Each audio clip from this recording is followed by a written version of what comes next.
You message me at any place. Hey, Club 1040 Day continues live.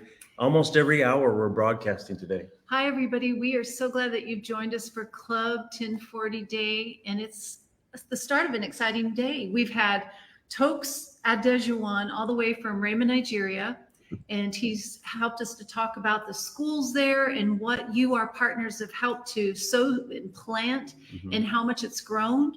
And then we talked with the Mortons, who we were in Manchester, England, and we started Go Church Manchester many years ago, and now Pastor Alan and Claire Morton are there, and we just got through talking with them. Yeah, so today is about celebrating your impact through your partnership and prayer over these last 29 years. October 4th not only kind of relates really, really conveniently well to Club 1040, The 1040 window. the 10th month and the 4th day, but it also happens to be the day we got on the plane to travel across the world and to move overseas when we were just 2 years married. It's amazing what God has done. And I love seeing young couples like you guys because of the fact whenever you put your hand to the plow, God just takes you places that you would never dream of. And to be here right now, to be in the Middle East, and to be able to do what God's called us to do. I mean, we live and we breathe, we eat it, and it's been a wonderful 29 years. And we're so thankful to every person that has gotten behind us and helped us to do all the things that God has done here. Yeah. It's an amazing celebration. Yep. And so really it's our time to celebrate what you've accomplished through Club 1040 and to help introduce you to some of the fruit of the ministry, some of the team of the ministry, some of your impact. So for example, when our first, and you can go back and watch these if you missed it, but with Tokes in Nigeria, talking about going from 80 students to 6,600 students.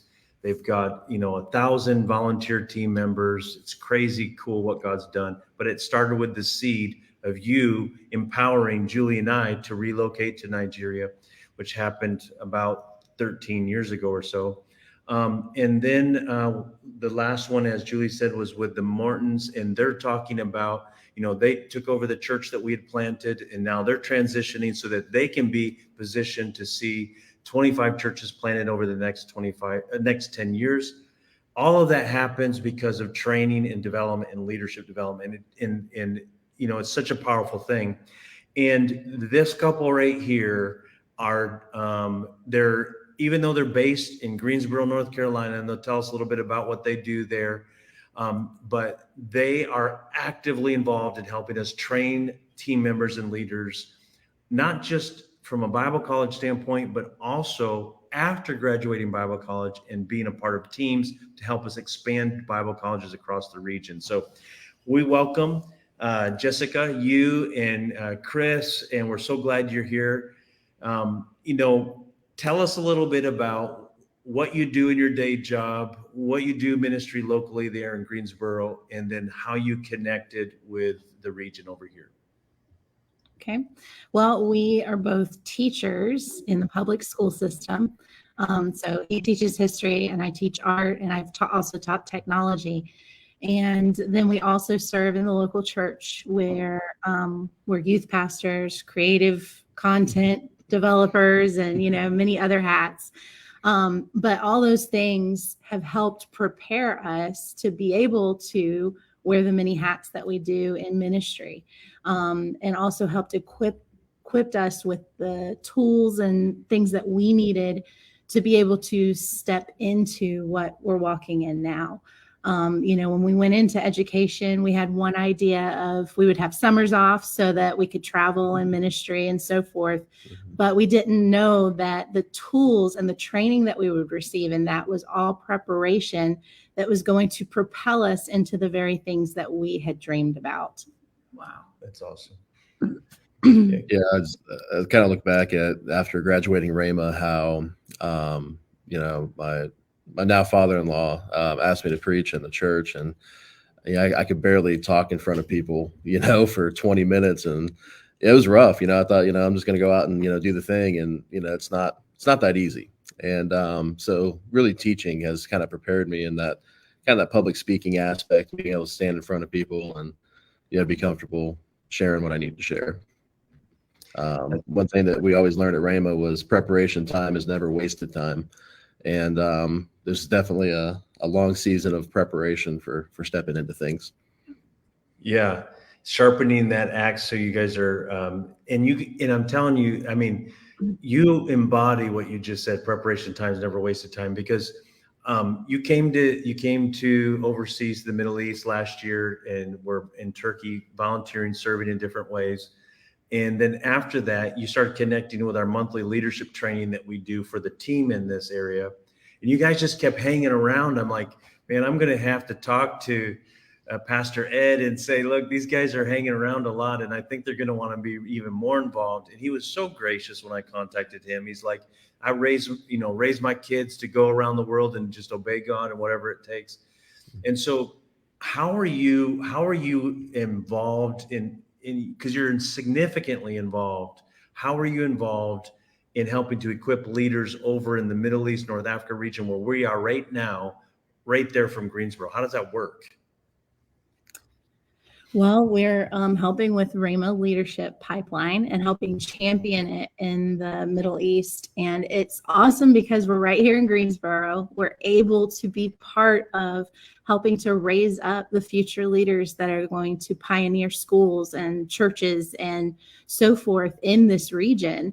And, just to think, like, when we graduated, and had this dream of being involved in helping with Rhema expansion, we thought we'd have to move overseas to do that. And, 10 years down the road, the world and, all these things have shifted with remote, work and so forth. And it's just amazing that we're able to do the things that we've dreamed of and still also do the other things that are part of our calling, with helping my father with the church and so forth.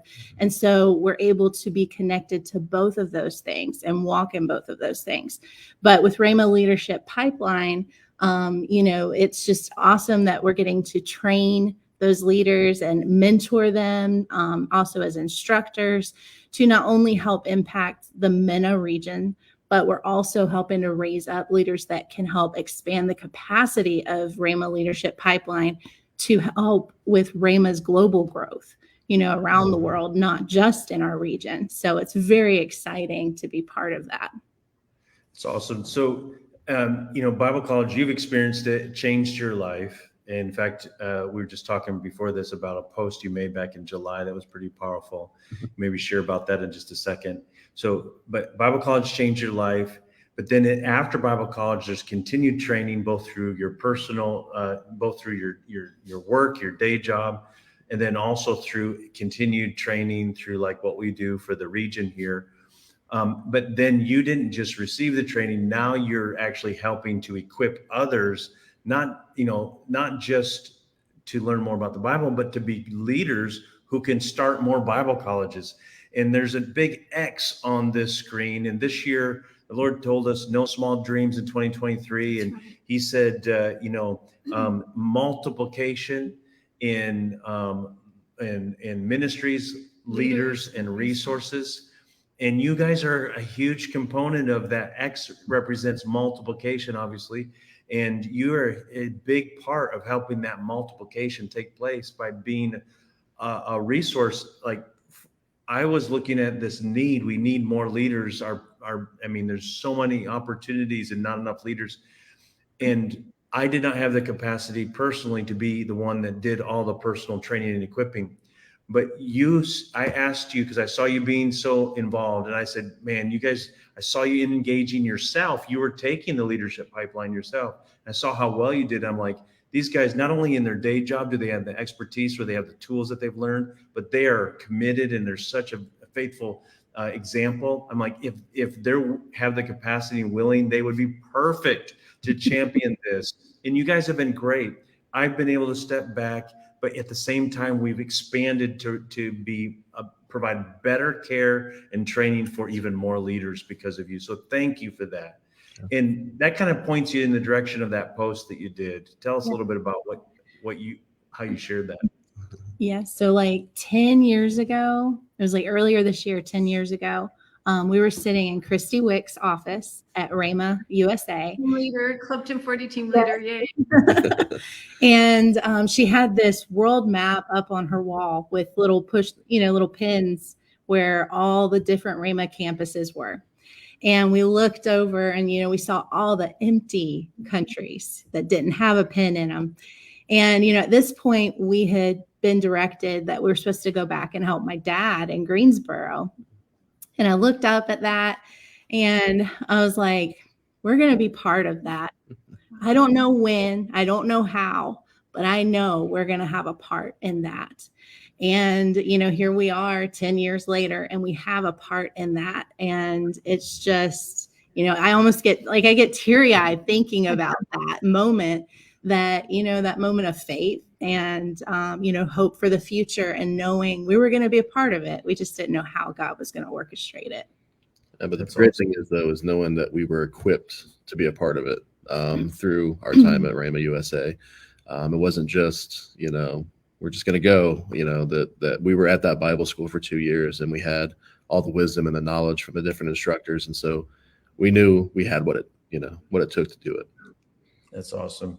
And so not only are you doing it from a distance, and like, for example, I think they're about ready to start another 5-week, 6-week session, aren't they?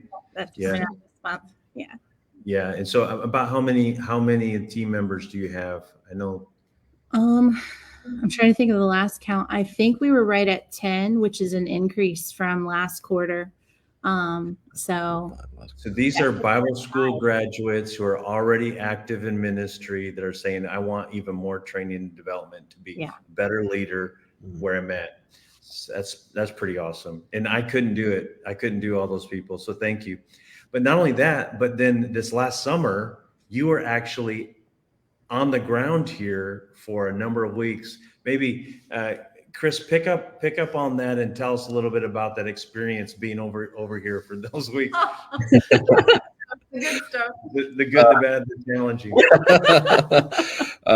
So we were in the region for 6 weeks this past summer, working with one of the families who've been there for decades, and so we're kind of helping them with some things and their personal lives getting reestablished in a different city due to the natural disaster to happen there, and so we got to really see kind of what it was like for a shorter time being on the field and knowing the different challenges that come with that. Found out it was really like a learning experience. I keep that's the term I keep using. I keep coming to my head. It was a learning experience to see really what the day in, day out is, and how important it is to have a team, how important it is to work together. Not, you can't be isolated out in the field. You have to have a connection somewhere. And the great thing is that Rhema is such a huge family.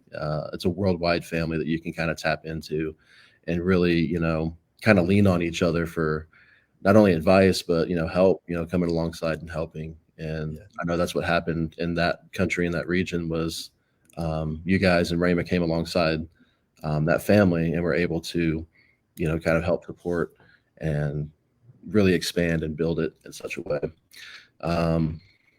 We actually figured out too how, there are challenges when it comes to like language barriers and that kind of thing.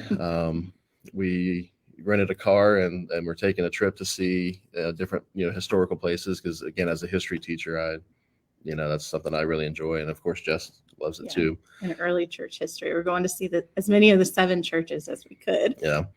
And, about halfway into our first day, we had a brand new rental car that just decided to die on the side of the road. And in the middle of nowhere. We had no idea where we were. We couldn't have the language capacity to tell people where we were. And it was just a crazy experience of 8 hours on the side of the road trying to get back. But people were throwing us water out of trucks, like semi trucks were going by and honking the horn and throwing jugs of water at us because they felt bad for us. But it was an experience. But we kind of realized in that moment that if this is something that we wanted to do or needed to do full time, we could do it. If we can get through that, I think we can get through pretty much anything. It's awesome. I remember when we debriefed, he said, man, there's a lot more work than what I thought. There's a lot. There is a lot. And so I just wanted our partners to hear a little bit about the cool things that are happening. And I wanted also people to see that there's more than one way to partner. Sure, we're looking at right now, we're launching a Bible college in Beirut this weekend. On Friday night it starts. 90 students are registered, but there's more than one way to partner. And, scholarships for these students are important, but maybe you have a skill like, Chris and Jessica do that could, even from a distance, make a huge difference. And if you ever want more information, or if you want to learn more information about how to be a part of a team like that, and really what they did is they started just attending trainings, and then eventually we got to know them, they got to know us, and eventually we could see an area where they could fit really well. And there was, a recommendation, would you be willing to do this? And they're doing it and serving and giving of their time to do it. And we so appreciate that. So that's one way. And then also, of course, there is the opportunity we're focusing on for the rest of the year. This is kind of launching the scholarships for the Bible College in Beirut. You can go to CLUB1040.com, go on the page there. Oh, and also you could text Dream Team to 51555 if you wanted to find out more information. You do a quick little questionnaire there, and some of our team members will follow up with you to see how we can plug you in. But for the scholarship. Yeah, for the scholarship, we have the opportunity of 90 Lebanese, people in the Middle East to be trained, and so many of them are Arabic speaking. And this is an opportunity to help us to train them and send them into this 1040 window where you and I cannot go to. We need Arabic speakers that can go and speak the language and know the culture, and people that know how stand on the side of the tell road. them where they are when their car breaks down. But these people are passionate, and I am so excited. We're going to be introducing some of them later today in interviews, and you'll get to see the quality of these people that are coming, that are hungry to be trained, and their hearts are so passionate to know the precious gospel that, the message that we've all received. And so if anybody wants to sponsor these 90 students, our goal is 100, and we're still opening up the orientation. But this Friday, 90 students have registered, and we are allowing and asking for you to scholarship them $78 a month for 24 months. If you can't do $78 for 24 months, any amount is going to be great. And they will be so grateful. They're so excited about today. We were praying yesterday, with a group of them, and they're just like so grateful that somebody would take the time to sponsor them. And so any amount is welcome. Even just a one-time amount is welcome. But, we're just so excited that we have partners that are getting behind this, and will scholarship and set a stake in the Middle East with these 90 students. Yeah, it's a powerful opportunity. So future Arabic speaking Chris and Jessica's they've had the impact of the Bible college that Chris and Jessica have had on their lives. You can make that available for people here as well. And just a big thank you to Pastor Ed. Your dad is watching, your bosses Hey. is watching, and your Right. mom is watching. And we just want to say Yay. thank you for letting them participate and be part of everything that we're doing Yeah, here. They lift up our arms in such a great way. And I know they lift up your arms, Pastor Ed and Jamie. So Yeah. thank you for You can be so proud of them. They're such a blessing to us. yeah. And you make it so that as people do scholarship students, it makes that scholarship go even further because of your volunteerism. So thank you so much. We appreciate you guys. God bless you. And before we sign off, I just want to mention at 7 a.m. Central Time, 8 a.m. Eastern, in the U.S., we will be doing our normal first Wednesday of the month live Q&A. 45 minutes. Julie and I, we're here and available if you have any questions. log those questions, send them in to the team through Facebook right there, and we'll answer those questions. And then we'll share a little bit about what's happening on this last month and this coming month in a wider sense, not just the Bible college. And then at 8 a.m. Central Time, we have Christelle, one of our Lebanese team members here, who's also going to be a student as well. She's awesome. You're going to love meeting her. And then at 9 a.m. is Tony Cook. So we have also all throughout the day, we have different people. Tony Cook will be sharing a little bit about his experience with us in Turkey and Egypt and in Lebanon over the month of August. Amazing, amazing things. Yeah. So we just want to put up, for those of you that want to text to give, you can do that through, you can text Lebanon 1040 to 7177, and we'll also put up the link underneath this. So we appreciate you guys so much. Thanks, Jessica and Chris, for taking time to be with us. We had the best time. We got to go see some sites with you guys, and Chris and his history amazingness was telling us all the little tidbits for everything. So I really enjoyed getting to spend time with you guys. Yeah, and thank you for all you do. God bless you We guys. appreciate you guys. All right, we'll see you.